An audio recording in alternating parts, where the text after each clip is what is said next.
creating the deep fake itself, the actual lip sync or the voice clone, is like the smallest part of the process. Everything else is post-production. If you've done podcast or radio editing or anything like that, you're like prepared to create world-class disinformation. Wow. Yeah, that's below the threshold of raising an eyebrow. I wouldn't have paused to think, wow. This episode of The Modern Rogue brought to you by strawberry.me. Head on over to strawberry.me/rogue. All right, Perry, in your opinion, what is the gold standard for deepfakes right now? I saw one a couple months ago, end of October, early November. There was a presidential race in Ireland. The front runner was someone named Catherine Connolly. The party of the person that was not winning that decided to launch a disinformation campaign. So I'm going to show you what I think is one of the best deepfakes I've seen in the past year. So wait, this was in the wild with malicious intent? Yes, with malicious intent. Got over 160,000 views on Facebook, which Ireland's a smaller country than the US, so things in perspective, that's pretty big. Yeah. And the intent of that was to disenfranchise voters so they wouldn't go out on election day and vote for the candidate that was leading in the polls. Okay, so let's see it. Here's this.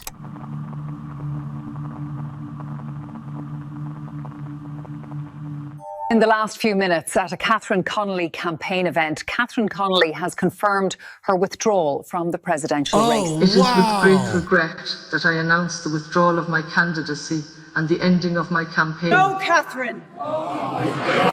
Now that Catherine Connolly has withdrawn from the race, what does this now mean for the upcoming election on Friday? Yeah.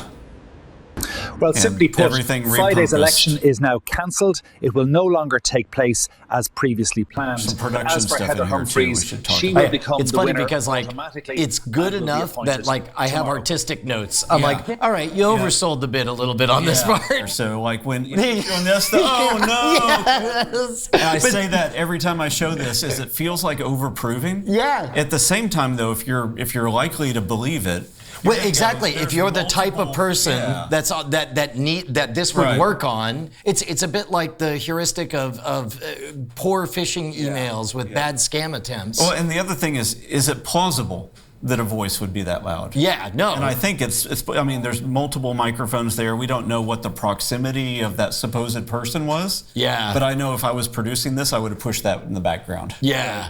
Or not had it at all, just have the crowd uproar. I think there was a weird kind of gap in between two takes on the walk and talk. Yeah. You can really hear it with headphones on. But this one did get outed, though, This right? this one got outed because the campaign disputed it, right? It's pretty undeniable that she didn't have that campaign speech. Yes. There is an interesting production element here that I really like, which is at the end of his report when he's signing off, you hear the environment come back in a little bit more and like a little emergency vehicle siren whir down. So here's that again. Tomorrow.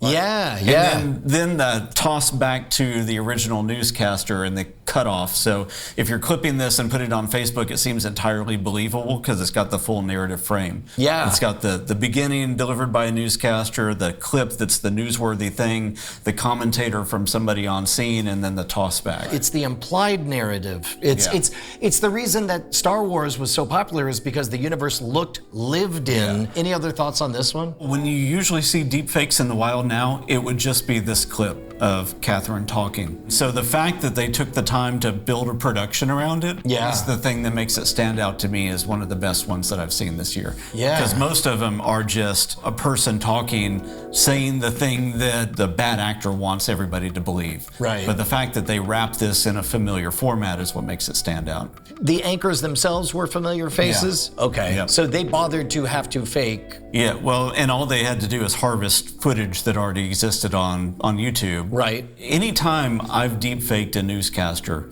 it's super, super easy to do. Yeah, well, so talk about that, because you did that on CNN recently. Yeah, there's something about a way a newscaster moves that's very predictable. They tend not to be herky-jerky with their hands, unlike you. Yeah, I was about to say. We'll get to that later. And they tend to follow a very well-established vocal pattern. You know, there's like the BBC pattern of speaking, there's the US newscaster, and all of that's wrapped into the way that these voice models will create a cloned voice.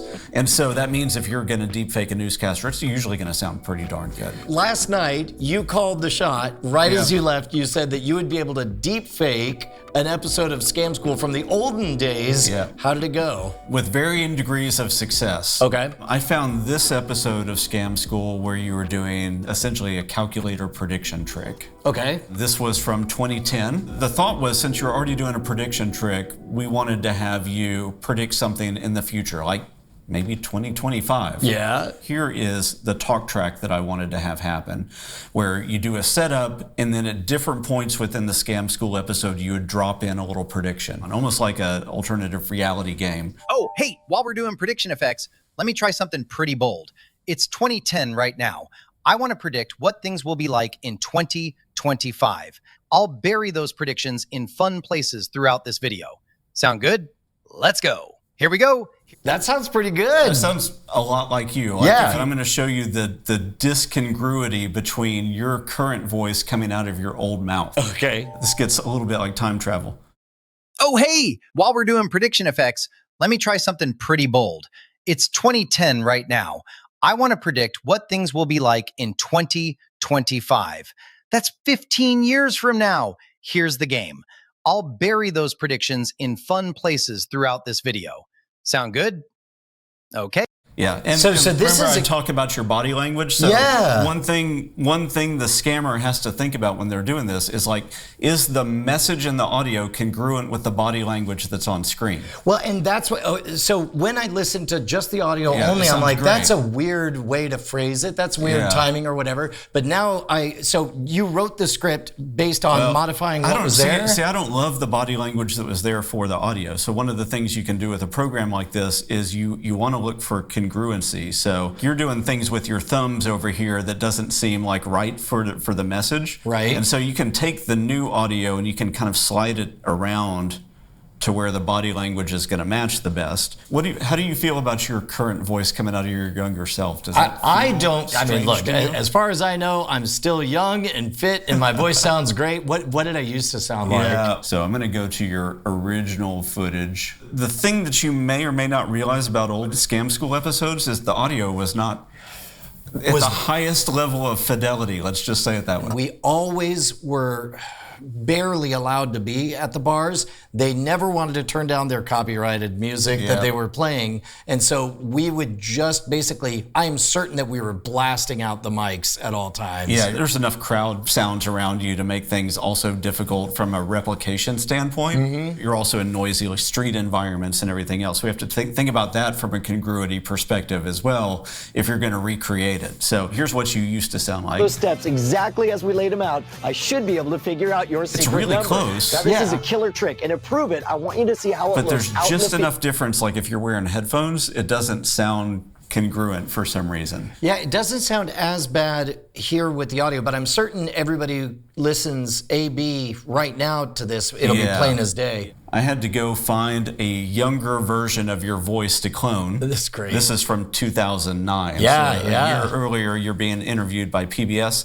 And fixed action patterns, for example, there are experiments like Harvard did a study where they wanted to know if offering a reason increased the likelihood that people would grant you a favor. Yeah. So they found some people who were waiting in line for a Xerox machine. They sent somebody in trying to cut Still a lot of body language there. That's hard to match with a message. So if I were to do it over again, I would be writing the script to match your body language. Yeah. I spent a ton of time trying to just find places in your body language that already matched the script that I wanted you to say. And that's kind of a recipe for frustration. Here's the younger version of you doing these lines. Okay. Hey, while we're talking predictions, let me try something pretty bold. It's 2010 right now. I want to predict what things will be like in 2025. Okay. Now I totally hear it, because when I heard the first go round, I was comparing to my current voice and I'm like, there's something uncanny about it, but there's enough distance in that 20 years between current me and back then me that I'm like, that's old Brian. He's young and has all of his brain cells. Right.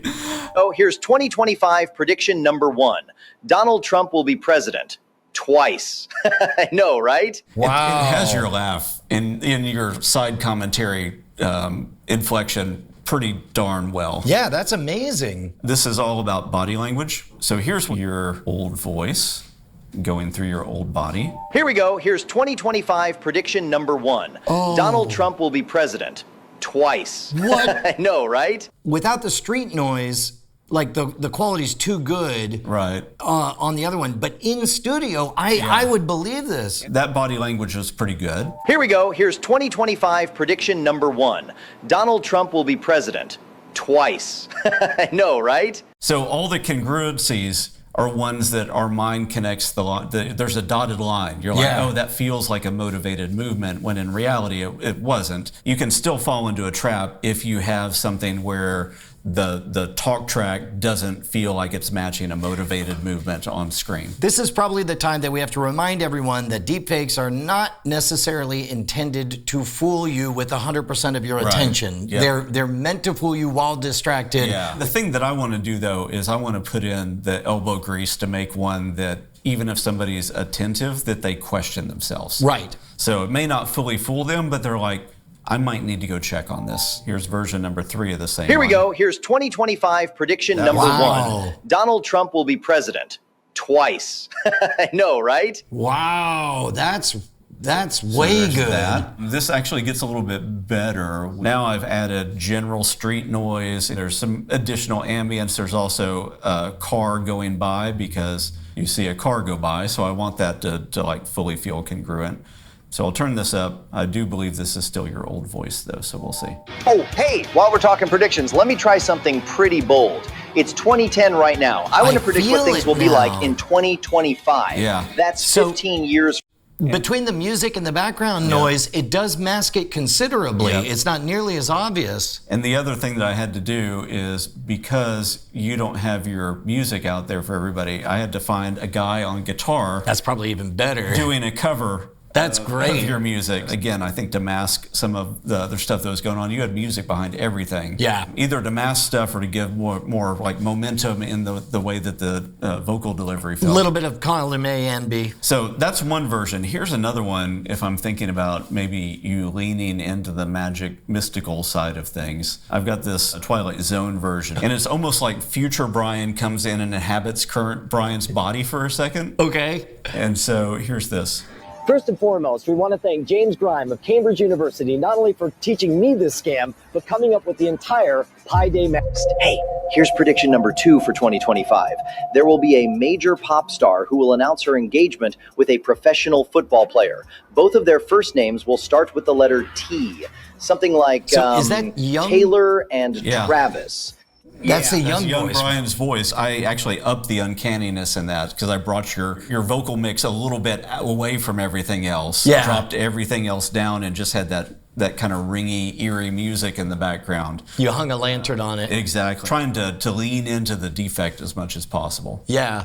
But it is weird, like when you see that original script and then everything falls away and it's just the new lip sync. That's amazing. So let's talk nuts and bolts. What program is this? I'm showing you everything in Descript, because that's just the editor that I use for everything. The vocal performance was done in 11 Labs, which we already played with, yeah. And then the program that I use to do the lip sync, there's several out there that can all do the same thing. But this one is the one I go to the most, because it gives me the ability to kind of move that audio around to find the best body language within the clip that I have. And this is a company called Sync.so or Sync Labs. Their entire purpose is usually around like lip syncing language translations. Let me show you one more, because the way your camera work was done back then, you didn't really hold yourself on camera in one place for more than like 12 seconds. That sounds like it was a stylistic choice, I believe. Which again works in your favor as far as me putting words in your mouth. If I had to do it again, I would probably go rewrite every line to where it was under 10 seconds. Like just really, really punchy. So here is a number 3. Hey there. Here's my final and most important prediction for 2025. I'll meet a guy named Perry Carpenter, and he's going to show me a ton of fun things about deepfakes. Okay, if you made it this far, you heard all my predictions about 2025. So if you're watching from the future, how'd I do? That was great. There was a brief moment that it felt so natural that I thought, oh, it must have switched back to the real audio at this point. Right. That's great. Yeah, every now and then it's magic. Then I was like, what can I do with current Brian? So I went to your episode on Dunbar's number. I went and created a clone of Andrew Heaton's voice and then just tried to redo a little bit of the intro section where you have him do the drop. I can't wait. This is not there yet. Okay. So, let me set expectations. His voice is also harder to clone than yours. This was about 20 minutes of work. So this didn't have near the hours put in as the other. So I'll let you see the original first just to refresh. There is a specific number that pertains to human beings that I believe explains all the shit that's gone wrong in all society. I assume we're talking about Dunbar's number, We're talking about Dunbar's number. I am an evangelist for Dunbar's number. I think that this is a concept everybody should know because it explains so much about life. That episode is doing really well, by the way. Yeah. I was worried about we're just thinking and talking. Do people watch that anymore? Exactly. So now we go back to the version that I tried to do. And if I had more to do, I would have added some background. The voice clones pulled so much of the room out. And so it sounds like it's in a soundproof studio. Yeah. When you need air in there, you need room tone. There's also some things with his body language that don't feel real. So I would do punch-ins, or I would find a section later on in the interview that matched a little bit better and then pull that in and pretend like it's the front. But this is not perfect. There's a problem with the way society both perceives and grapples with the concept of reality.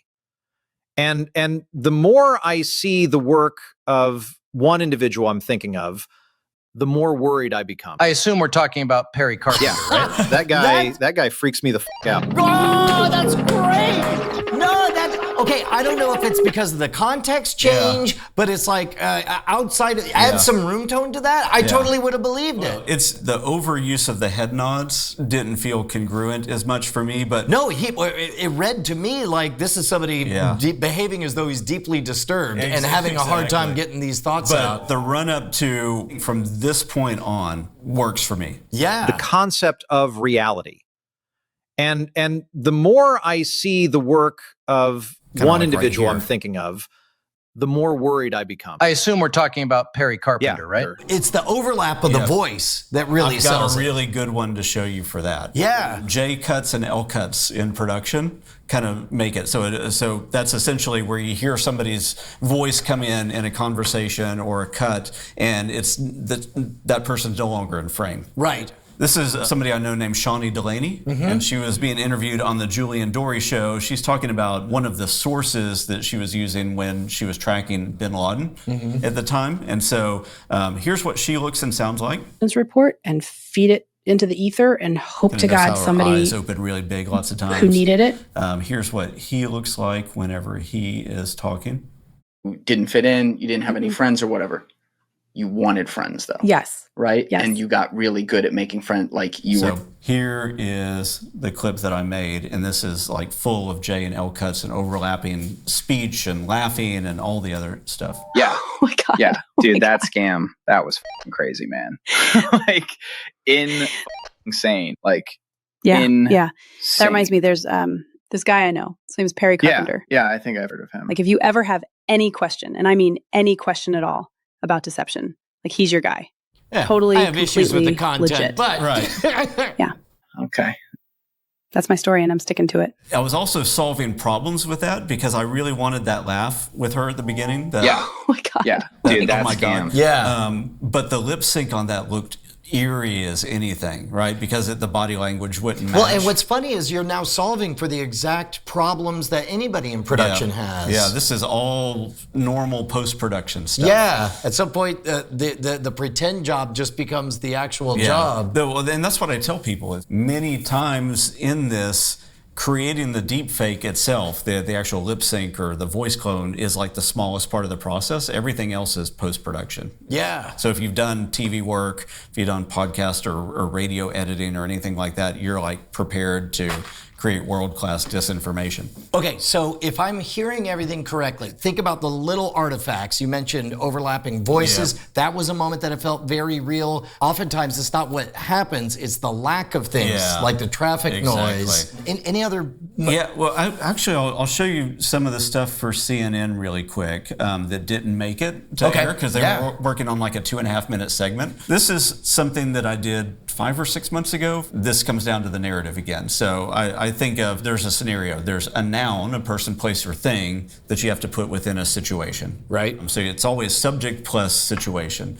And for this one, we wanted to make it kind of easy and cheesy. And so the thought behind the story or the narrative was, what if Elon Musk decided he wanted to buy CNN? Okay. There's definitely a story there. This is also during all the Doge stuff and everything else. What would an artifact be that might prove that that's not video? What, Twitter, I guess? There you go. Yeah. Yeah, so a fake tweet is really easy to create right now. You don't have to hack anybody's account. You just have to the right program. Yep. There's 10 or 12 out there. You just need a good profile picture, a name. You want all this stuff to be correct or plausible. You can add your verification symbols. And the biggest thing, of course, is like the story, right? Jeff Bezos several years ago bought the Washington Post. Yep. Elon Musk would say, hey, why should Jeff Bezos have all the fun? I'm going to get on this media empire as well. Today, I'm announcing that Warner Brothers Digital, I've reached a formal agreement with them to buy their majority stake in CNN. And then the other thing that gives it a little bit more story is like, hey, showing this partnership picture that goes with it.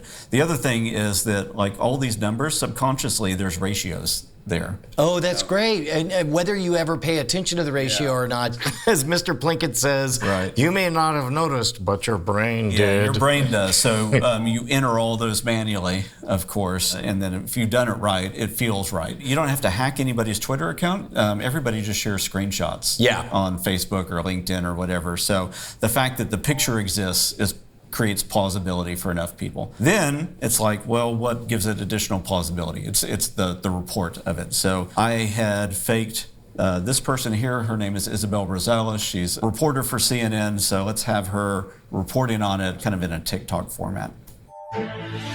This is CNN Breaking News. I'm CNN national correspondent Isabel Rosales, and today's top story, Tesla CEO Elon Musk has just purchased a majority stake of CNN. Plans of changing the name to XNN are moving that's quickly. Below the threshold of raising an eyebrow. I wouldn't have paused to think, wow. So production took longer than the deepfake, right? Because I had to go find the breaking news theme, had to find video of that. The other thing that's here is every time she's moving, is misdirection, because there's an issue that I saw in the original one. So I was like, I want to take your focus off her mouth and onto something else for a second. So move her down, bring Elon Musk up, your eyes drawn up there. You also see like a push away here at some point too. That's another one. You see her move across the screen. That's another break. Well, and all of those felt so natural as part of what we expect from production that, I mean, you can hide a lot. Turns out production is literally built to take wildly different scenes shot on different days and blend them together seamlessly. I was really, really happy with that. And then I just ripped 2 of her TikTok videos. These are actually from her personal... These are actually from her personal TikTok. You'll get to hear her voice real quick. You can be the judge on whether that other one sounded like her or not.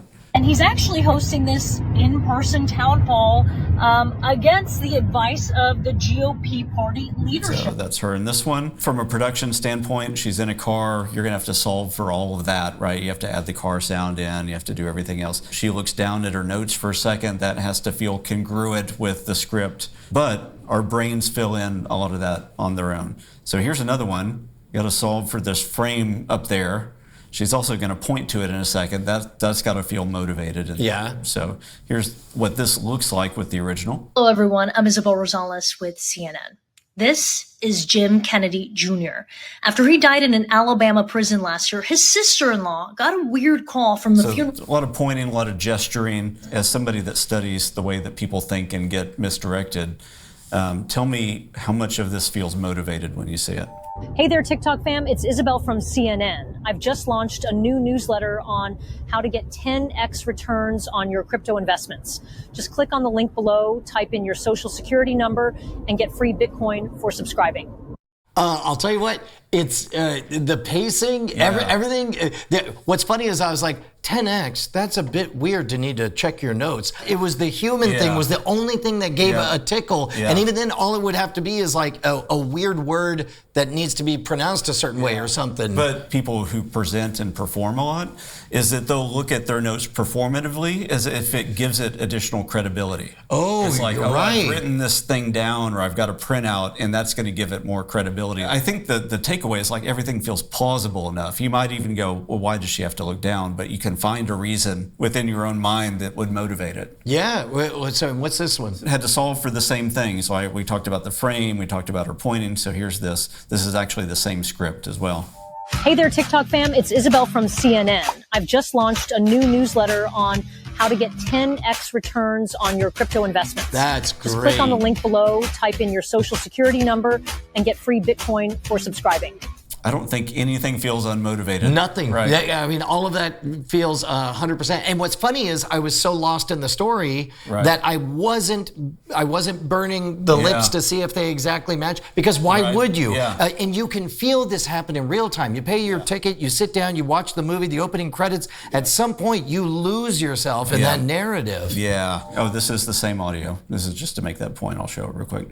Hey there, TikTok fam, it's Isabel from CNN. Yes. I've just launched a new newsletter on... So you get the idea there. But now you're just stunting. That's I didn't know you had the exact same audio on both. That's great. And then the other thing is we talked about, but we didn't actually do it, is you can record yourself and use that to drive a voice clone. So I'm CNN correspondent Isabel Rosales. Deepfake scams are plaguing the country. Bad actors using AI are imitating voices of public figures that are so real, even they can't tell the difference. So good. So good. And then last thing, because it's a narrative thing, we talked about before when we did the voice calls, that single channel rather than voice and video can become much more believable. But again, you're still having to solve for, is there congruency in the thing that I'm hearing and the story that it's trying to tell? One of the things that can be really effective in disinformation campaigns is like leaked audio, but it has to feel right. Yeah. Right. So leaked audio shouldn't be overly obvious in that it's trying to tell a story. It should just be the snippet, and then your brain connects all the other dots. The other thing is that it needs to feel like it's in the environment that it's purporting to be in, right? So if it's leaked audio, if it's a secret recording, then you would expect to hear fabric from the inside of somebody's pocket, or the phone on their jeans, or maybe a cough in the back, or a stray comment of somebody going, "Hey, close that door real quick," right?